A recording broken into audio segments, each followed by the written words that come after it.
Alright, I think I'm just about ready to go here. Alright, I got the chat.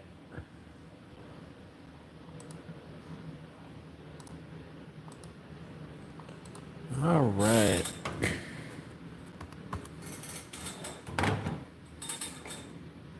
Alright, looks like we're live. No viewers, but we're live. Alright, we are going to be cutting out some Bacote and cherry.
Hey guys, how's it going? Welcome in.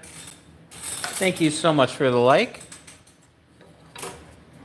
So we are cutting out Turkish spindles tonight. These are laminated spindles. I have Coco Bolo on the outside and then cherry on the inside.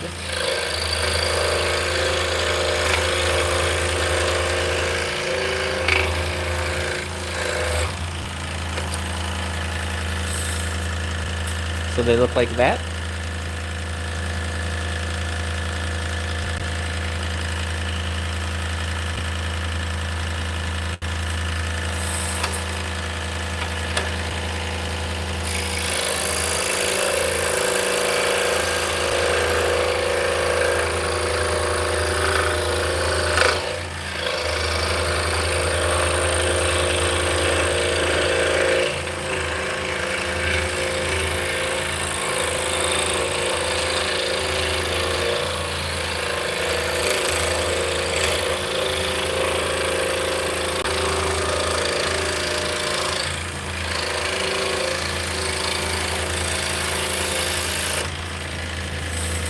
So typically when I make spindles, the gliders are they're a ½ inch in thickness, and the wood I get usually about an inch. So I actually have the mill resaw it and then sand it so I have a ½ inch piece, and then I have another piece that's left over. It'll vary in size. If it's thicker than a ½ inch, where I can sand it and plane it down to a ½ inch, I'll make lucettes out of it. If it's thinner than that, I will make, well, for these, I'm making spindles out of these. They're a hair bit smaller than this, and the needles and earrings will be made out of them.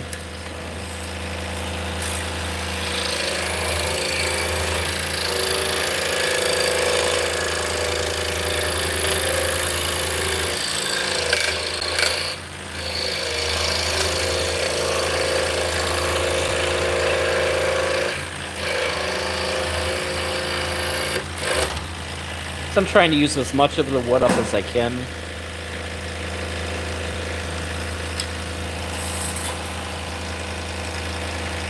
Alright, this is Purple Heart, and then it's Hard Maple on the inside.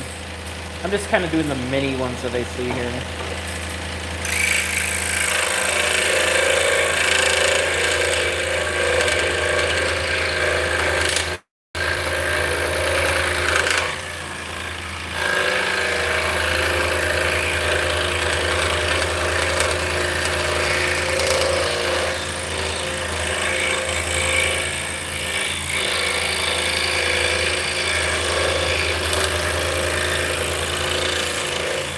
I hope everybody had a lovely holiday weekend.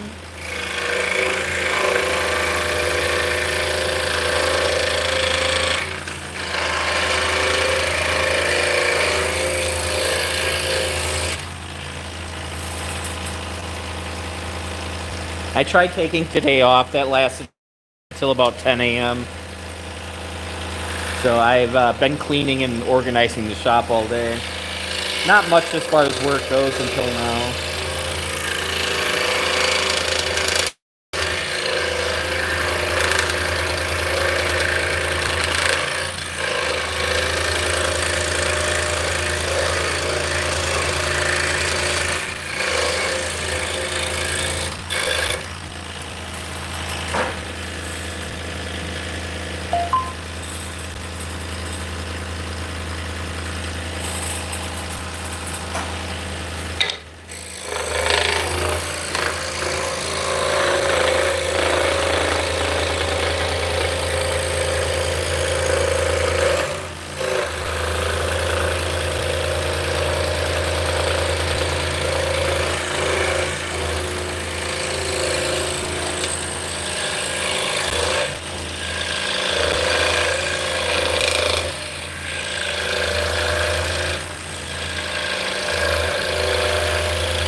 So this one is red heart with hard maple in the middle.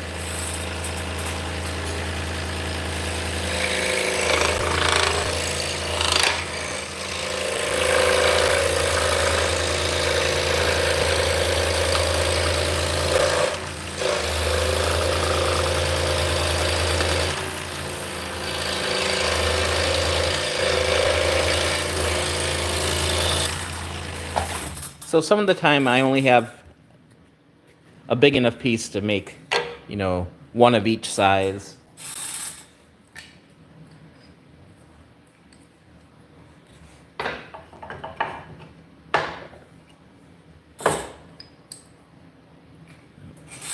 So yeah, this piece is tiger maple with red heart.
All right, now we're going to lay out a mortise.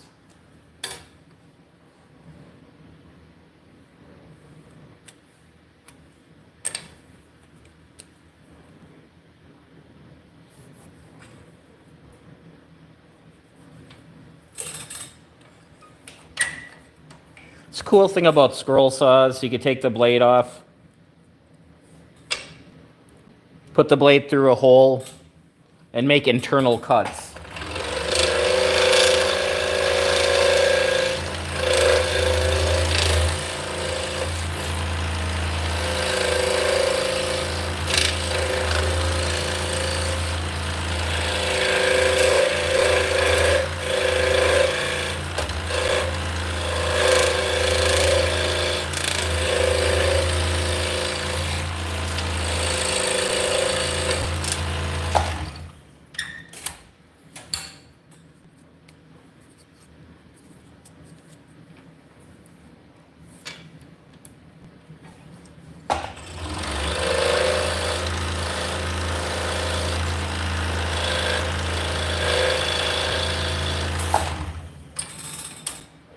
So when I cut these, I'm cutting them as small as I can, but you need enough of a gap so the middle arm slides through. Because it's not a true crescent shape, it's more of a handlebar mustache shape. So there's going to be parts of it that are going to have to be a little bit thicker. We are making Turkish drop spindles that are used for spinning yarn.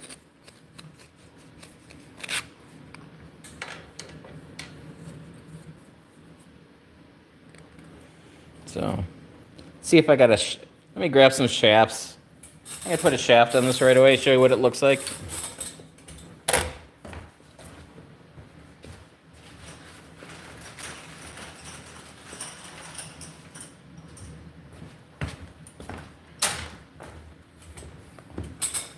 You're in wood shop in school? Awesome. Yeah, I was in wood shop, I think, 2 years. I had a lot of conflicting things, but wood shop is fun, man. So yeah, so this is laminated. So I glue these pieces together. And then I turn the shaft on the lathe.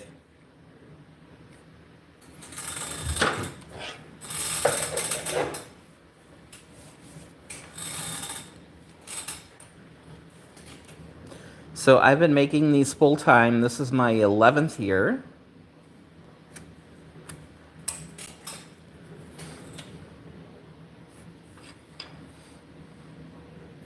I make a bunch of other things. Hey, I appreciate it. I make a lot of other fiber tools and spindle type things.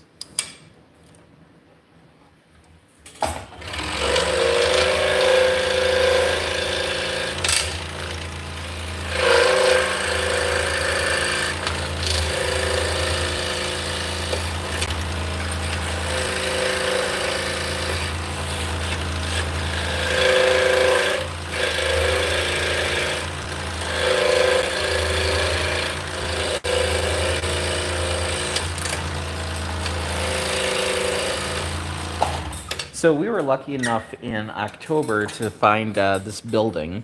We're just renting it. But prior to this, there was another wood shop in here. So this building was built in, I think, 1900. It used to be a grocery store. So we do have upstairs. There's a couple apartments upstairs. So I try not to make too much noise, but I don't think the scroll saw makes much noise.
Yeah, so in high school, I took a bunch of the building trades programs.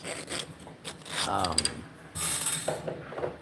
so in my school, your senior year, if you get enough credits, you can build a house. You get off like half the day to build a house. I knew I was never going to be able to do that because of my schedule, but there's a lot of classes I wanted to take. I took drafting, pencil and paper. That's how old I am.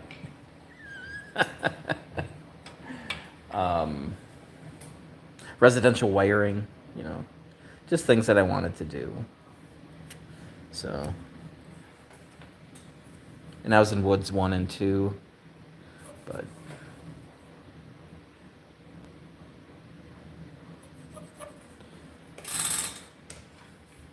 I was more into the arts in high school, so.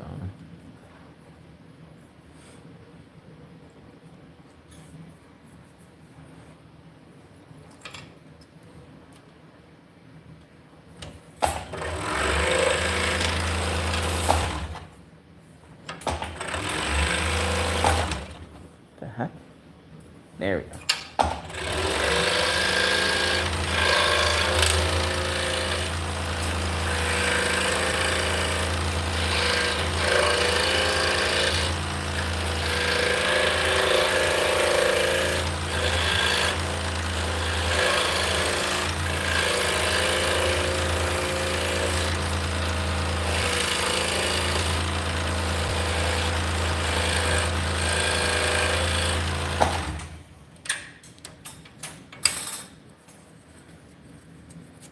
All right, so this one is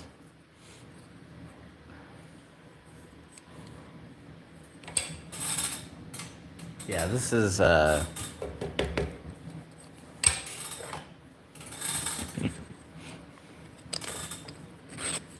Coco Bolo with cherry on the inside.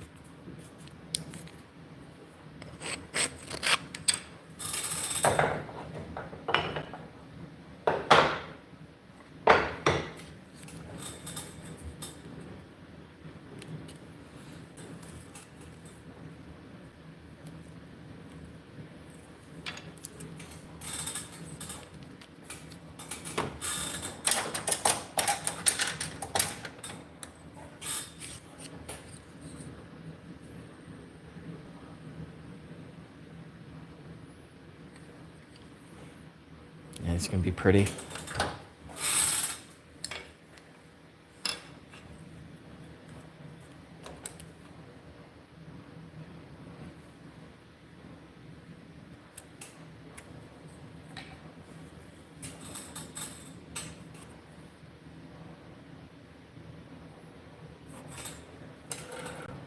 So, hey, how's it going, Andre?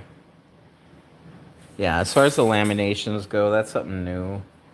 I just had a lot of thin pieces that weren't quite veneer.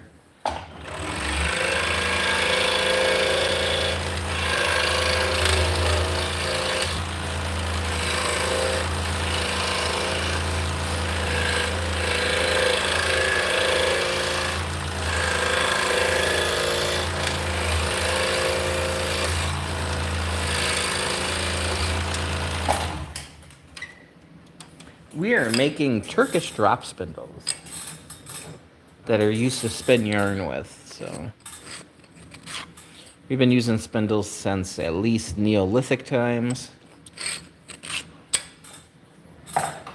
So you actually spin yarn with these. Do a little demo.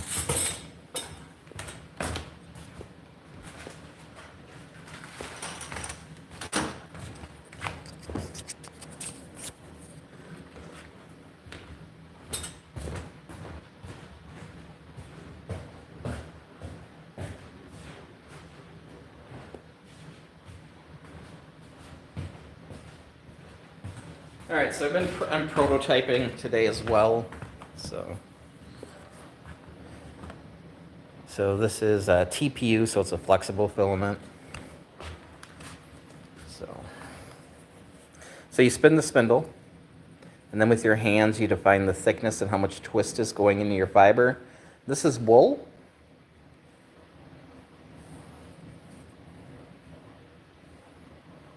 And then the spindle is spinning.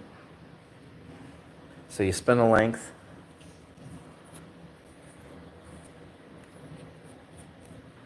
And then you store it on the spindle. So the cool thing about these are when you're done, you pull the arms come apart and then you have a center pull ball. So that's what we're making today.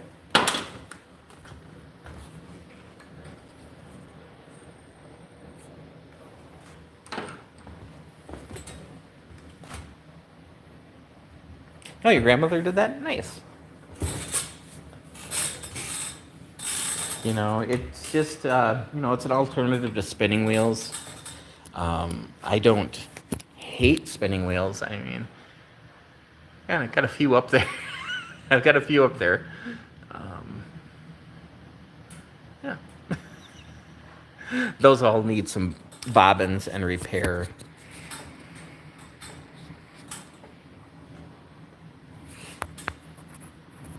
But yeah, there's a few up there. 3, 4, 5, 6. I think there's 6 or 7 up there. And then I have a few that I do use quite a bit that are not up there. So the ones that were closest to us are Mayville spinning wheels.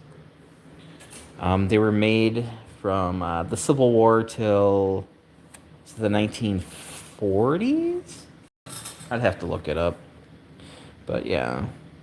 So it was made by a furniture company during the Civil War in Mayville, Wisconsin. And then when they stopped making them, somebody that used to work there bought the patent off them and made them for quite a few years after that. So these were actually made about, 20, 30 miles away from my house.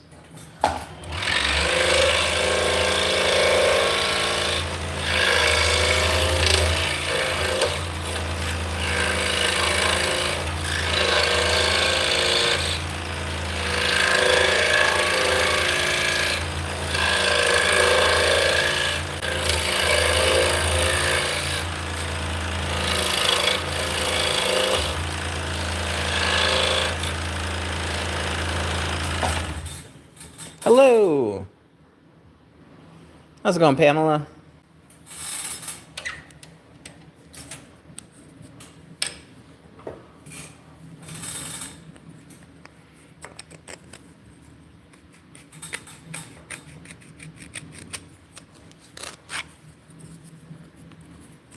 Thought I'd live stream for a little bit just to prove I'm still alive.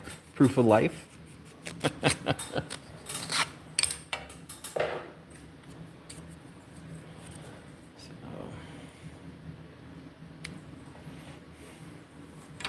I swear eventually I will start making recorded content again. I actually may I ask where you are? 8. I'm in Wisconsin, so I'm in the U.S.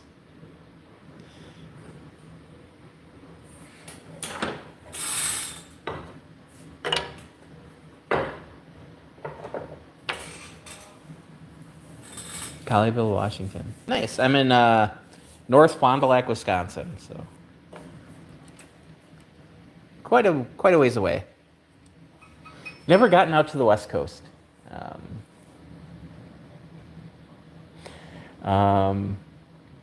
Yeah, other than Minnesota. You been there? Nice. Yeah, we do a show in Dallas. Other than that, I just don't get around much. So yeah, definitely in the mid. You've been to every state? Awesome. Definitely a Midwestern accent.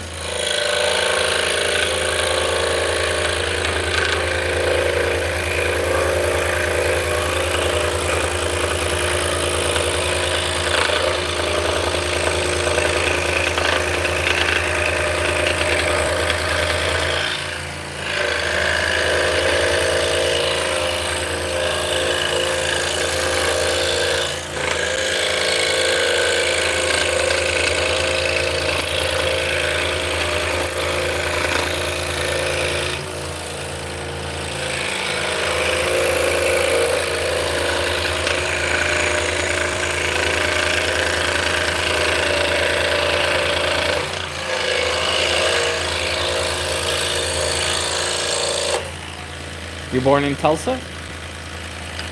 I've been there. It was okay. Oklahoma.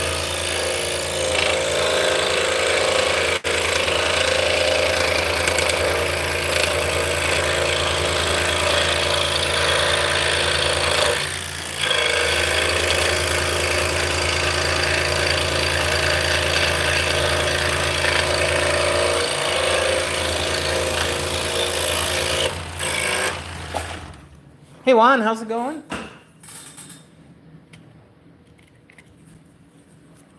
Yeah, so this is Purple Heart. When you machine it, it turns brown.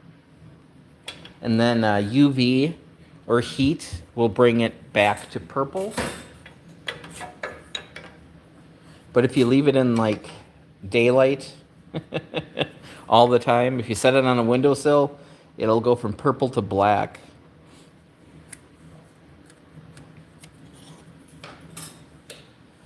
So, you know, if you're looking at like antique tables with a whole bunch of marquetry on the top, where it's a lot of really dark patches of wood that are like put in between light colored woods, yeah.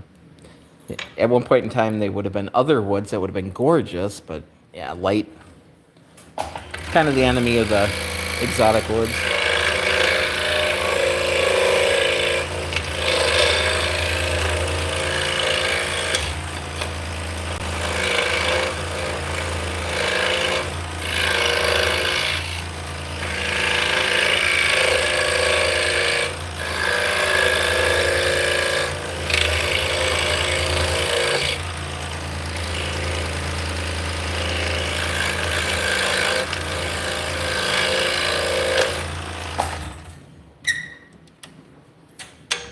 No, I don't. These get just a mineral oil type finish. I do have a UV lamp that I can throw them under for a couple hours just to get them a little bit darker.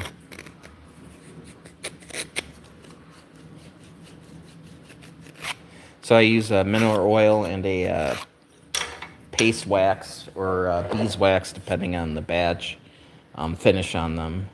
It just makes it easier to repair if anything happened to them.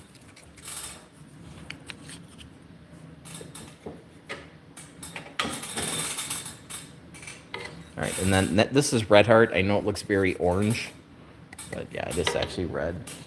I do have Paduke, but yeah, which is almost the same color, but it's way more on the orange. Paduke has much bigger grain, has much bigger pores, so you can see the dots from the pores, where Red Heart does not.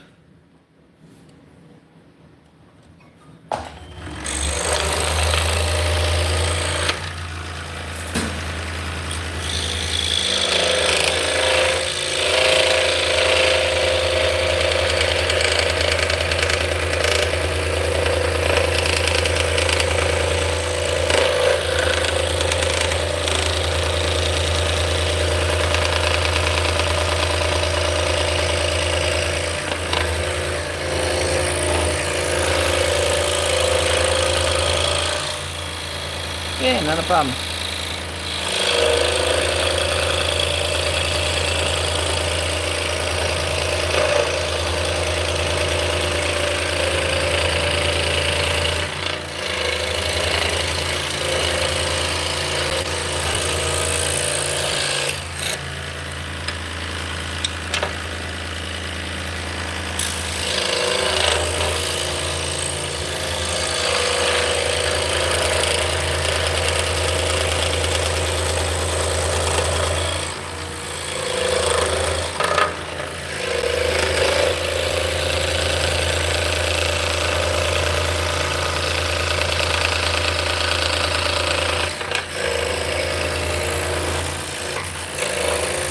Hey, how's it going?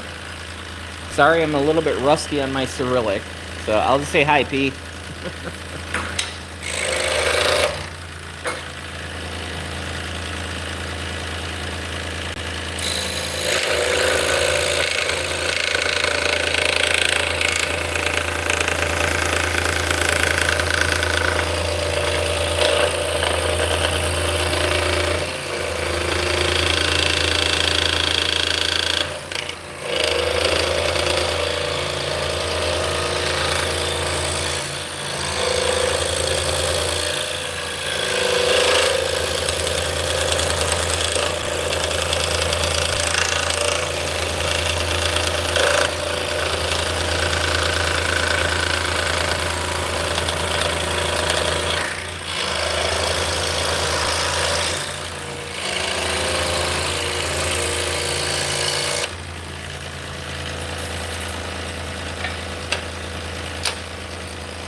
So I'm using a foot switch to turn the saw on and off. It just saves wear and tear on the saw itself. There's only so many clicks in a switch. The Pegasus, the switch itself is encapsulated so it doesn't get any dust into it. But for a long time I was using DeWalt and Delta saws, and their power switches would just get gummed up and break all the time. It got to the point where I'd use a foot switch and I would just bypass the switch. I remove the switch itself and just have a wire connecting where the switch was.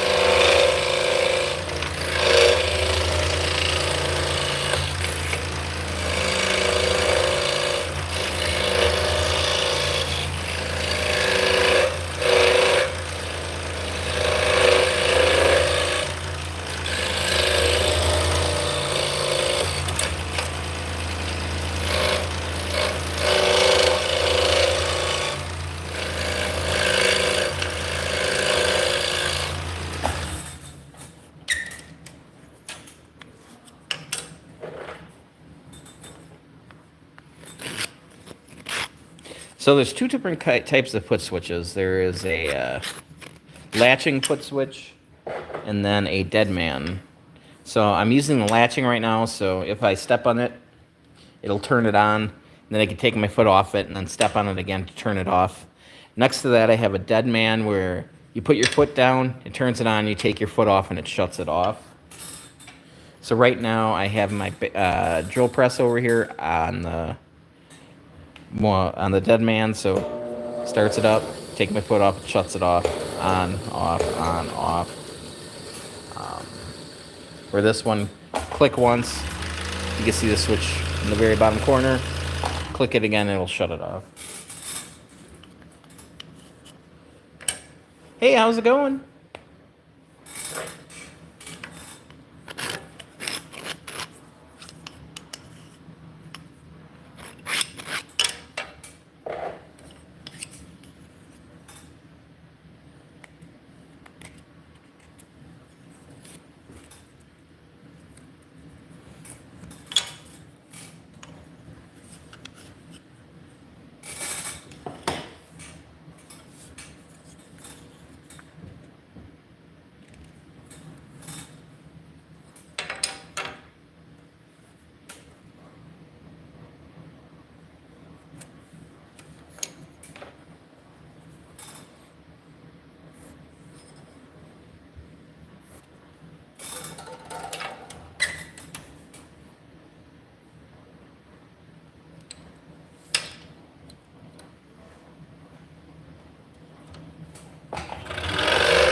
So I use glue painter's tape, and then we use spray adhesive to glue the pattern on top. That way when it's done, we can just peel the tape off. We don't have any residual glue to deal with. All right, so we're back to the maple and purple heart.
So we did a show a couple weeks ago. We did a festival, and I'm like, oh, I'll record the setup and stuff. Hey, how's it going, Lloyd? And yeah, I'm watching the footage. I'm like, oh, this footage. I did time lapses. I'm like, oh, this footage is useless. So maybe I can salvage some of. We went around to the sheep barn and talked to a bunch of sheep and goats and alpaca. So maybe I can do something with that. But yeah, I felt like I wasted the entire weekend recording stuff and I didn't have enough for a video. It's kind of like I did a video for the Bauer drill press, and then I never bothered releasing it. It was just like, it's just a drill press. I mean,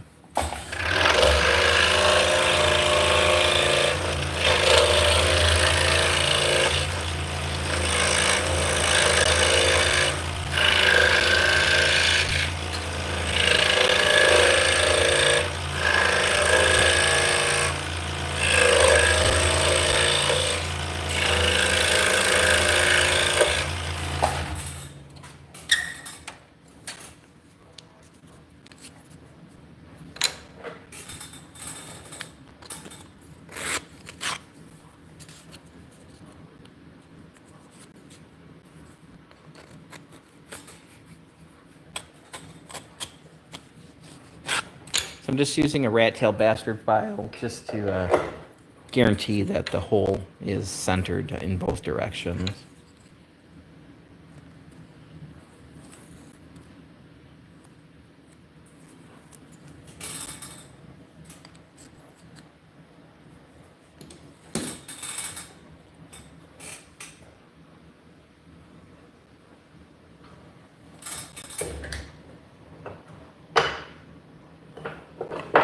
And I'll keep it the purple heart. Get these done.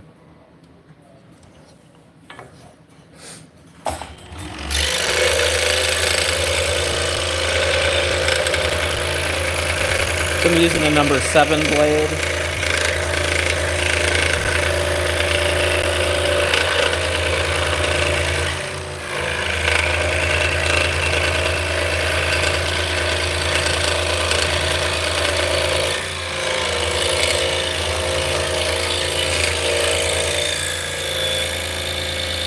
All right. LA, hi, how's it going? Irma, hello. So I'm using, these are Mach Speed blades by Olson. So it's a modified geometry blade.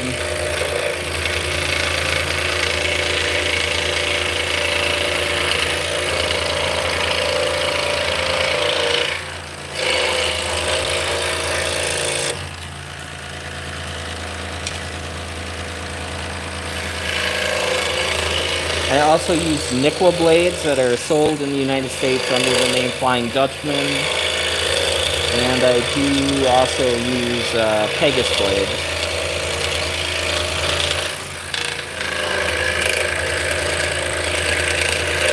So I'm not very brand loyal.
So if you're curious about the scroll saw, I do have a few introductory videos about the scroll saw, how it works. I did a video of 10 things I wish I knew when I started. So I've been on the scroll saw since 1987. So it's been a while.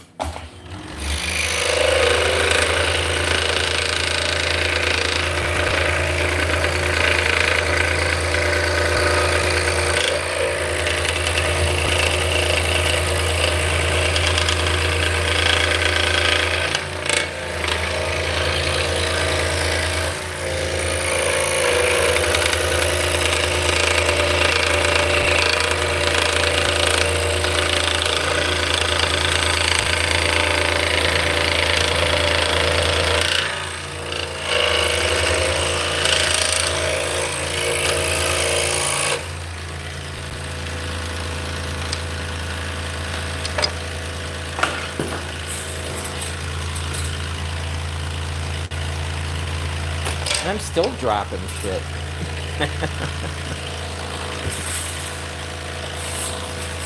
Alright, so I am sitting down.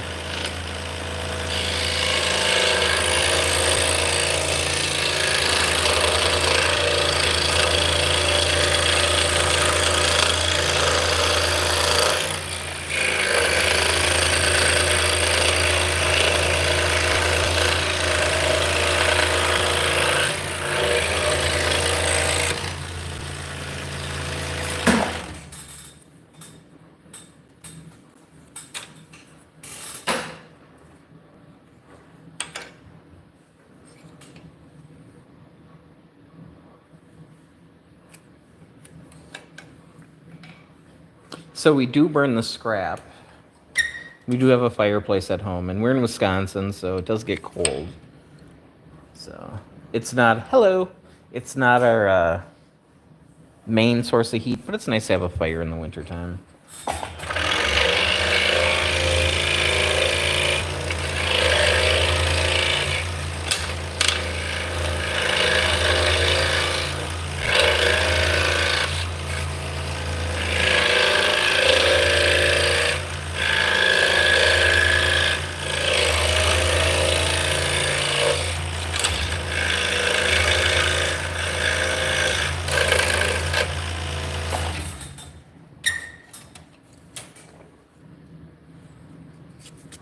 A little bit tight. Open that up a little bit more. It's always better to start a little bit smaller than you think you need.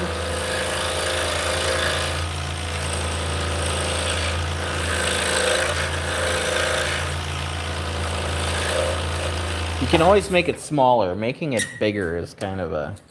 No, you can always make it bigger. Making it smaller is a little bit harder.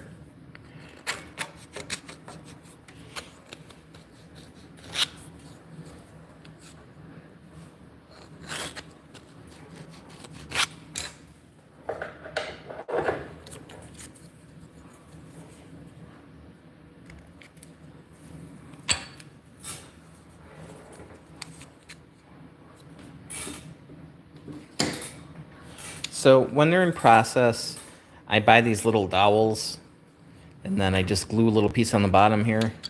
That way I can store them. And then I have, you can see, I've got a 2x4 there with holes in. I also have holes in my benches, so I can park them. So I can keep track of everything and keep everything together. All right, so we got 4 more. We got Coco Bolo. Stuff is gorgeous.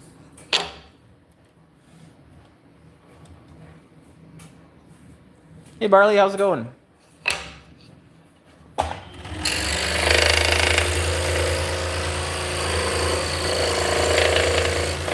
Yeah, so it's Coco Bolo with cherry on the inside.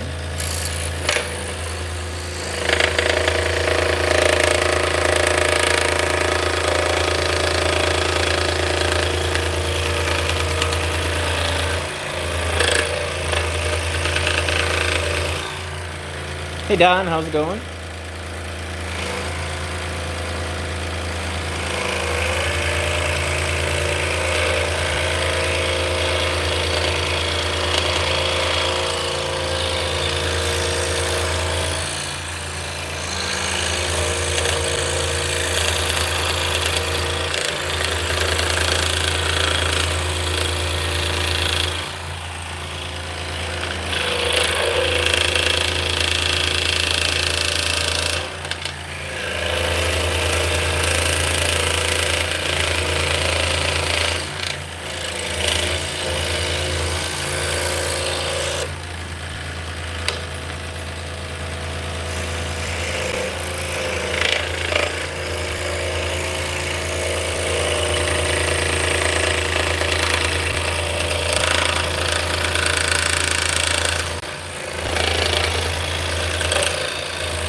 So once that gets sanded, the contrast will be a little bit higher too. Because right now the cocoa bolo dust has kind of impregnated itself in there. Once it's sanded, it's going to pop.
So the mill I go to has not had a cocoa bolo for about a year now.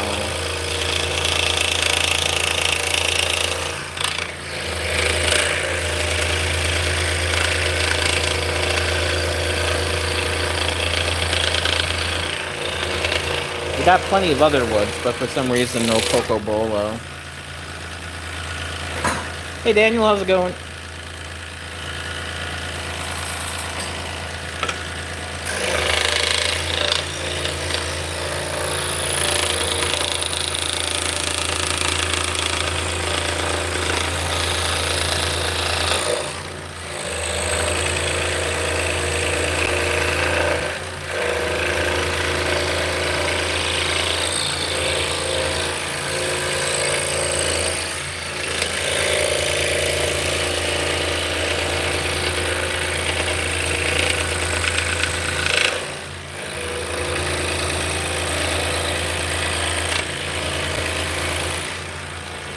We are making Turkish drop spindles that are used to spin yarn with.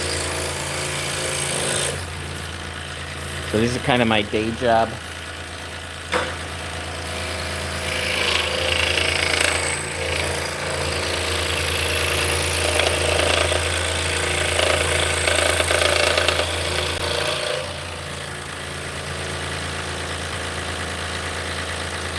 Hey, how's it going?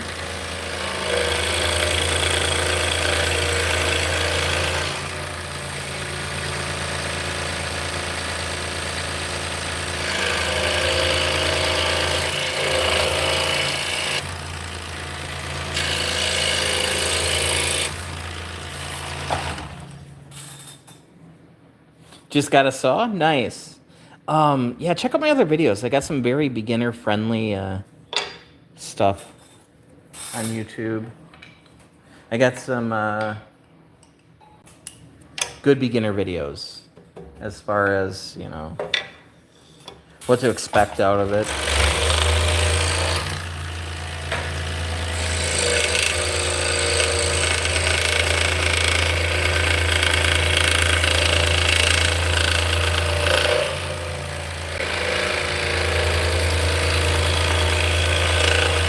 So what saw did you end up getting?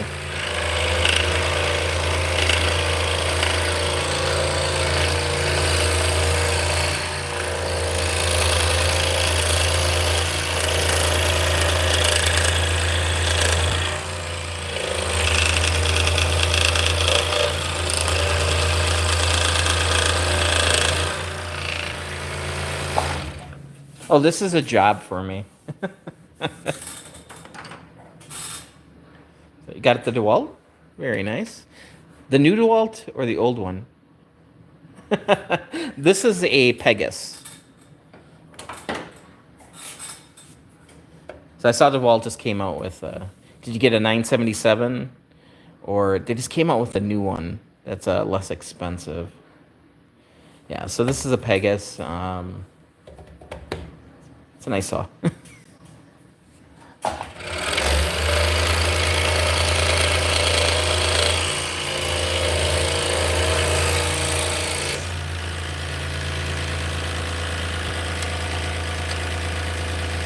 Hey, Rad, how's it going? Oh, it's not a big deal.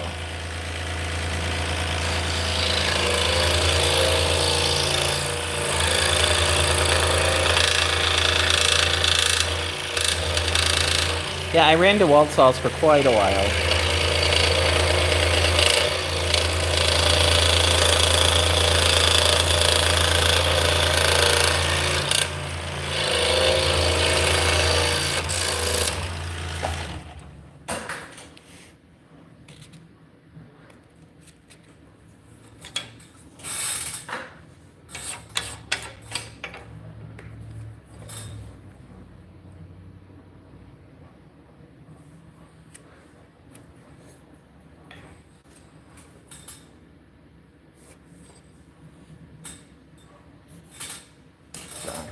Yeah, DeWalt's are double parallel arm saws. Actually, a lot of these parts are interchangeable with them.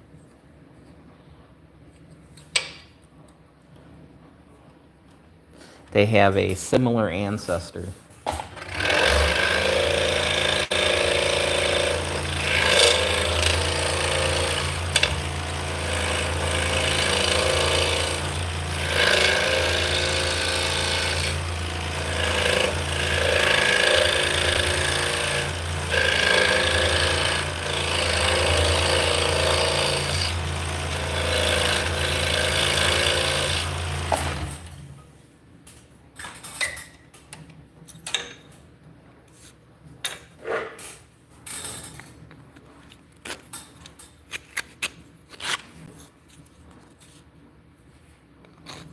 And a lot of the parts on this are also interchangeable with the new Bauer saw from Harbor Freight, which is the same saw that Buck Tool is selling, which is the same saw that Rikon is selling.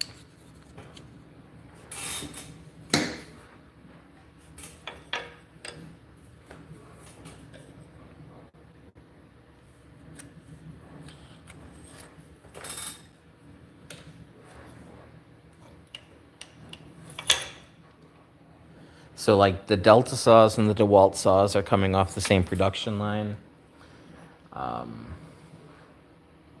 So Black & Decker used to own DeWalt and Rikon. No, DeWalt and Delta.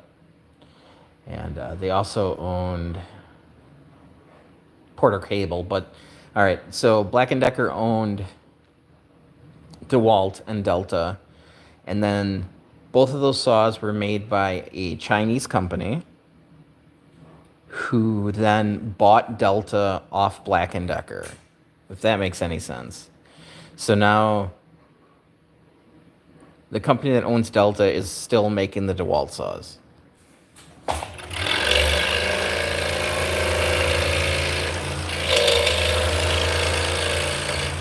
And they've been made in Taiwan for a few years now.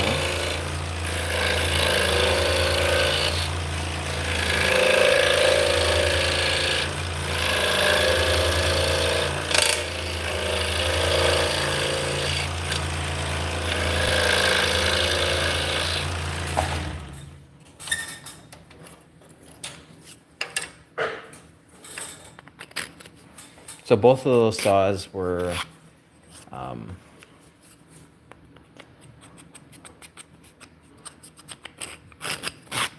pretty much direct copies of Excalibur saws, which used to be made in Canada.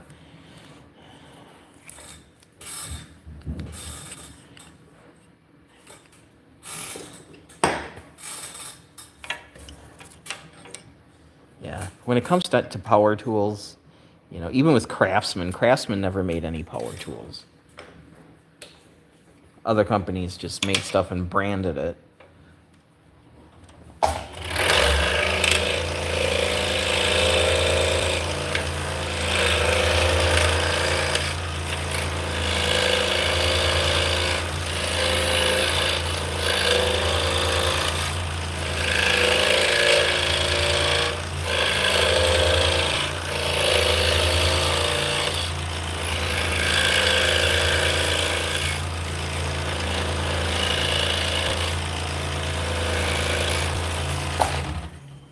Hello, how's it going, Israel?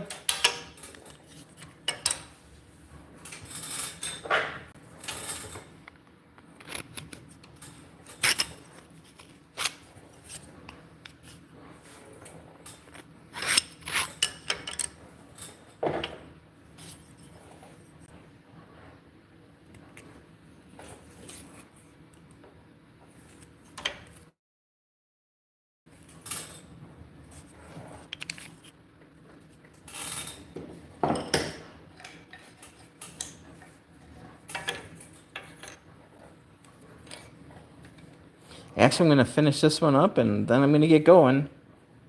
I gave myself till 9 o'clock to get as much done as I could. I wanted to stream for an hour, so I've done that. So.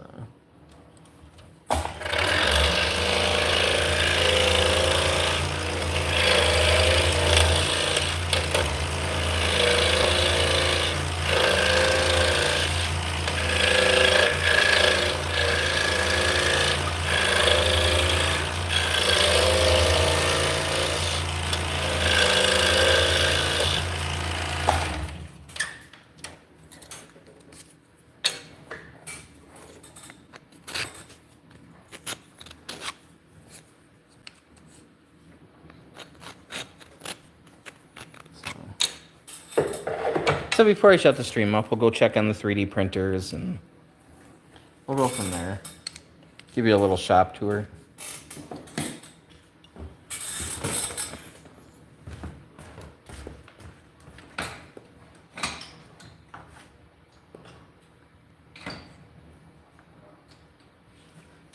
I've not run away, I'm just putting these over by my lathe.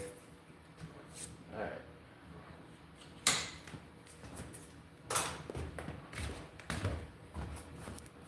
Hello, Houston, how's it going?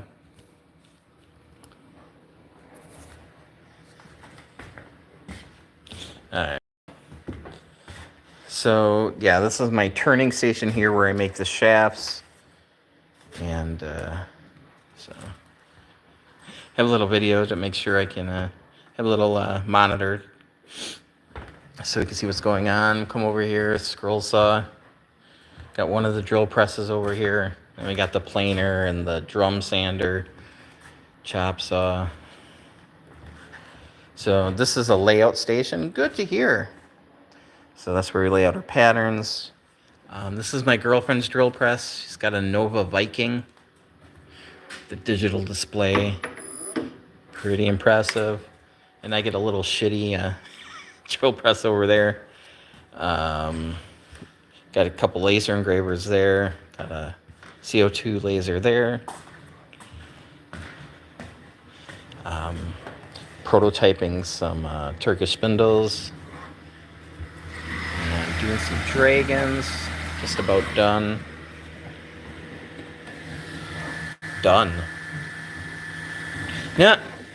I have no CNC machine. Well, I guess, you know, a lot of scroll saw and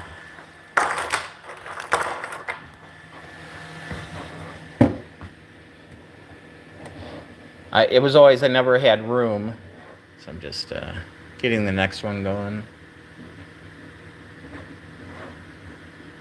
So this can print overnight, and then got a good old Creality over there collecting dust. Got the X1 Carbons, A1 Mini, and my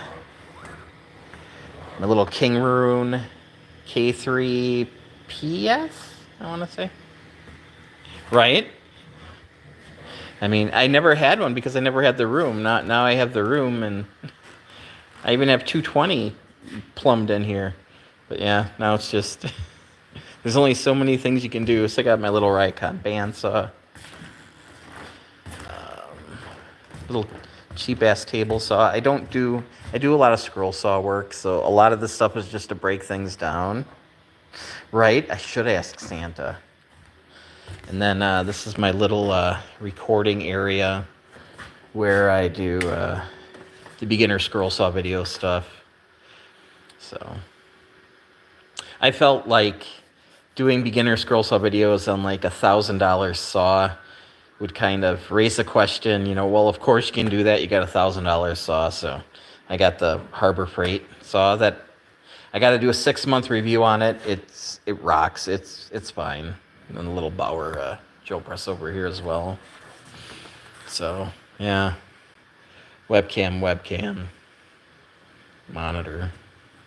And the most important part about the shop is I got the air mattress going. A little sander there too. Then I got a little sanding station here. There's a sanding station on the other side of the monitors. Then I got a little carving station here. where I'll put my exhaust in here, and then I have a Fordham corded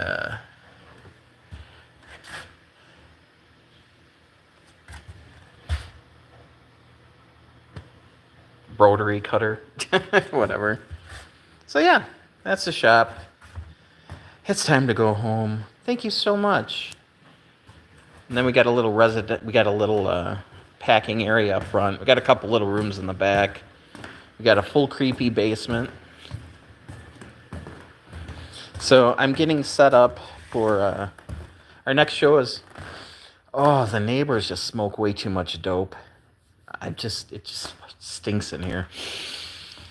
Anyway, so this is a 10 by 10 setup that we got going for the next show, just so we can start working on. Normally we do 10 by 20 booths, but our next show is in Wisconsin is only 10 by 10, so we got to figure out where we're going to put stuff. But yeah.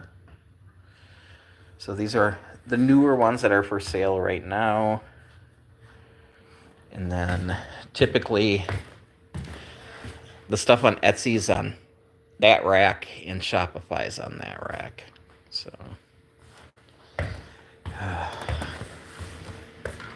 so we were very lucky to find a shop that was 3/4 of a mile away from the house. So all right, gang, thanks for hanging out with me. I appreciate it, and we'll catch you next time. Have a good time, guys.